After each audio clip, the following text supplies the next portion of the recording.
अस्सलाम वालेकुम व्यूअर्स, मेरा नाम है डॉक्टर अहमद है। आज का ये तीसरा सवाल है कि उम्मत मोहम्मदी सल्लल्लाहु अलैहि वसल्लम और उम्मत मुस्लिमा के साथ ईसा अलैहिस्सलाम का क्या ताल्लुक़ है और ईसा अलैहिस्सलाम का कुरान और हदीस के मुताबिक क्या अक़ीदा होना चाहिए, ये आज इंशाल्लाह डिस्कस किया जाएगा। अगर कुरान के मुताबिक देखा जाए तो ईसा अलैहिस्सलाम के बारे में जो वाज़ेह तौर पे आता है कि अल्लाह ताला ने उन्हें खुले मौज़ूआत दिए थे, हत्ता कि उन्हें बचपन में बोलने की वुसअत दी जिस वक़्त वो गोद में थे।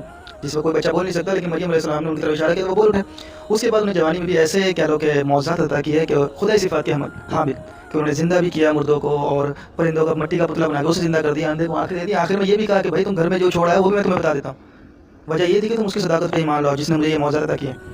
उसके बाद उन्हें सूली पर लटकाया गया बाकायदा यहूदियों के मुताबिक। हालांकि कुरान इसके बरखिलाफ है। कुरान कहता है कि जिसको तुमने सूली पर लटकाया वो तो ईसा अलैहिस्सलाम का एक शबी था। ईसा अलैहिस्सलाम को तो अल्लाह ने अपनी तरफ उठा लिया था और अल्लाह ताला ने फरमाया कि मैं तुझे वफ़ात दूंगा, तुझे अपनी तरफ उठा लूँगा। कुरान के अल्फाज़ यही हैं। तो वफ़ाइतु के अल्फाज़ आए हैं तो वफ़ात के मानी में आता है, वो कहता है ज़िंदा उठा लिया तो भाई उसकी मर्ज़ी। इस मौज़ू पे मैं बात कर लेता हूँ अगले पैराग्राफ में कि अगर हम कहते हैं कि ईसा अलैहिस्सलाम, अब कादियानियों के शुबहात